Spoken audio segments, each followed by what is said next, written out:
বান্ধবীকে থামিয়ে দিয়ে সুরভি হেসে বলে উঠলেন, আরে কোনো ব্যাপার না, এসব কাজ ও অনায়াসে করে ফেলে। আর কারোর কোনো কাজ থাকলে বলিস, অয়ন করে দেবে। সুরভির কথাগুলো শুনে অয়নের খুব খারাপ লাগলেও এসব কথা এখন ওর গা সওয়া হয়ে গেছে। খারাপ ব্যবহারে ও অভ্যস্ত হয়ে পড়েছে। আর এসব ভাবনার মাঝে হঠাৎই অয়নের মনে পড়ল আজ ওর জন্মদিন। কিন্তু এ কথা একমাত্র ওই জানে, বাকি কারোর ওর জন্মদিন নিয়ে কোনো মাথা ব্যথাই নেই।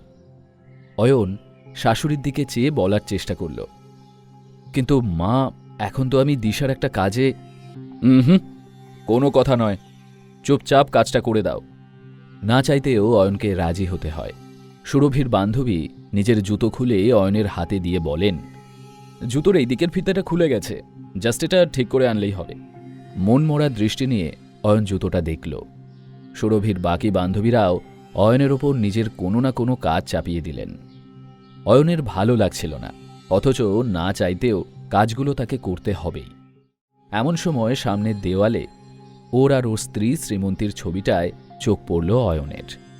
মনে মনে অয়ন বলল, এত অপমান সহ্য করেও আমি এ বাড়িতে পড়ে আছি শুধুমাত্র তোমার জন্য, কারণ আমি তোমাকে কোনোভাবেই হারাতে চাই না। I love you Shri.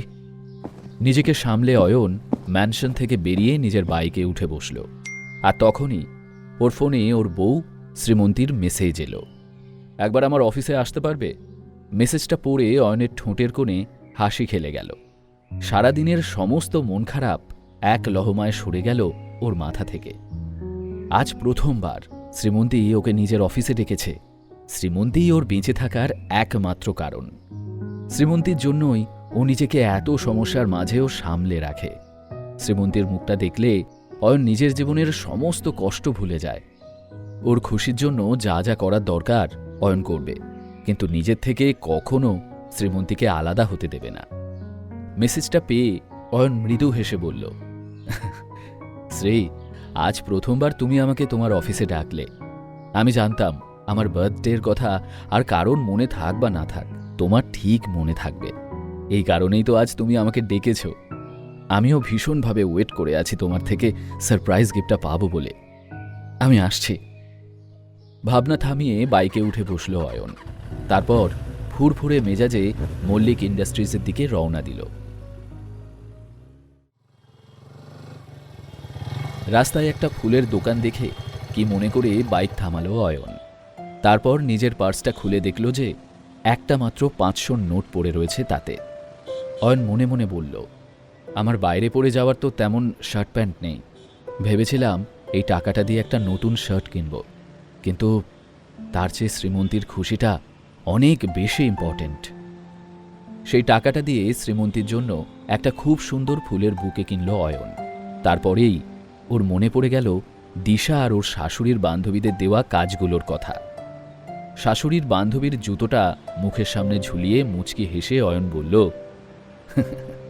শ্রদ্ধেয় শাশুড়িমা আর শাশুড়ি মায়ের বান্ধবীগণ, আমাকে আপনারা মাফ করবেন, কারণ এই মুহূর্তে আমি আপনাদের কোনো কাজই করতে পারবো না। শ্রীমন্তীর খুশির চেয়ে বেশি এখন আমার কাছে আর কিচ্ছু ম্যাটার করছে না। তাই শ্রীমন্তীর খুশির জন্য আপনাদের বাক্যবান না হয় শুনেই নেব একটু।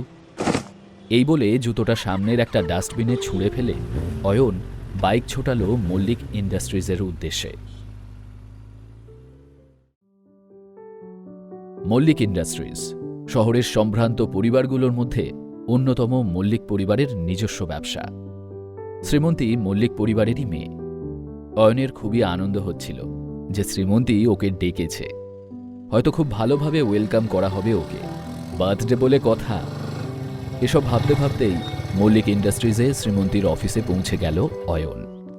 ব্যস্ত পায়ে এগোনোর সময় হঠাৎই সামনে থেকে আসা একজন লোকের সঙ্গে ধাক্কা লাগল ওর। অয়নের হাতে ধরা ফুলের বুকেটা পড়ে গেল। তার সামনে দাঁড়ানো লোকটিকে দেখেই বোঝা যায় সে বেশ অভিজাত পরিবারের। পরনে নীল স্যুট আর চোখে কালো চশমা পরিহিত লোকটির নাম মনীষ আগরওয়াল। সে শ্রীমন্তীর এক ক্লায়েন্ট। শ্রীমন্তীর কেবিন থেকেই বাইরে বেরোচ্ছিল সে।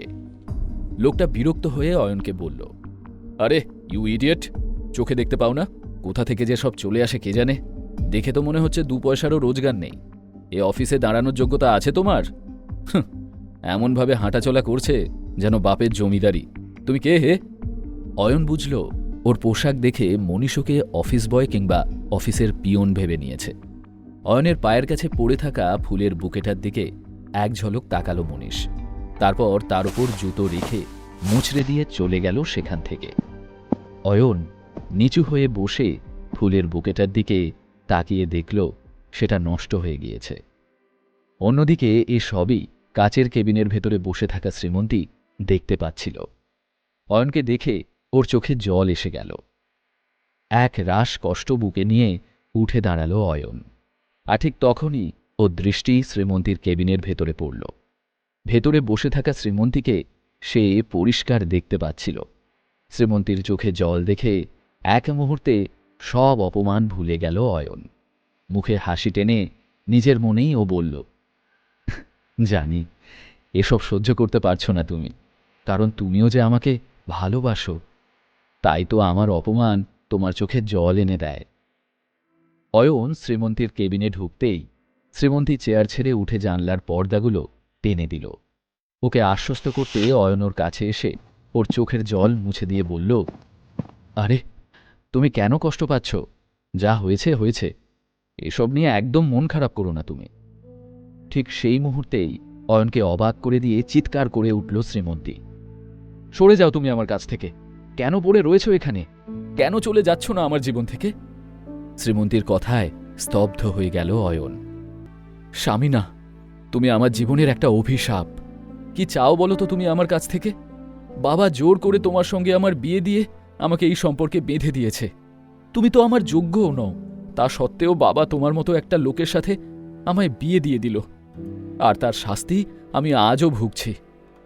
শোনো, আজ ড্রাইভার আসেনি, তাই আমি তোমাকে ডেকে পাঠিয়েছিলাম, কিন্তু আমি বুঝতে পারিনি যে আমার হাজবেন্ড এই সামান্য কাজটুকু করতে গিয়েও গন্ডগোল করবে। তোমার জন্য আমার এতদিনের পুরনো ক্লায়েন্ট আজ আমার অফিস থেকে রাগ করে বেরিয়ে গেল। কথাগুলো বলতে বলতে কান্নায় গলা বুজে আসে শ্রীমন্তীর। অয়ন শ্রীমন্তীর কান্না সহ্য করতে পারছিল না। কাঁদতে কাঁদতেই শ্রীমন্তী বলল, তোমার জন্য, শুধুমাত্র তোমার জন্য আমি যেখানেই যাই সেখানেই আমাকে অপমানিত হতে হয়। আমার জীবনের একটা কালো অধ্যায় ছাড়া আর কিচ্ছু নও তুমি। আমার কাছে তোমার কোনো গুরুত্ব নেই। কথা শেষ করে কেবিন থেকে বেরিয়ে গেল শ্রীমন্তী। অয়নও কি করবে বুঝতে না পেরে ওর পিছন পেছন বেরোল। আর ঠিক তখনই মেঝেতে পড়ে থাকা ফুলের বুকেটা দেখে বিরক্ত হয়ে শ্রীমন্তী বলল, এসব কি? অফিসটা এত নোংরা হয়ে আছে কেন? এসব ডাস্টবিনে ফেলে দাও। অফিসের এক কর্মীকে কথাটা বলে সেই ফুলের বুকেটা পা দিয়ে মারিয়ে সেখান থেকে চলে গেল শ্রীমন্তী। মনীষ আগরওয়াল গাড়ি নিয়ে অফিসের বাইরেই ওর জন্য অপেক্ষা করছিল। শ্রীমন্তীও অফিস থেকে বেরিয়ে অয়নের সামনে দিয়েই গটগট করে হেঁটে গিয়ে উঠে বসল মনীষের গাড়িতে। তারপর কোনো একটা বিষয় নিয়ে আলোচনা করতে করতে অয়নের চোখের সামনে দিয়েই গাড়ি নিয়ে চলে গেল দুজনে। ম্লান দৃষ্টিতে অয়ন নিজের ভাঙাচোরা বাইকটার দিকে তাকালো। এই বাইকটা এখন ওর নিত্যসঙ্গী।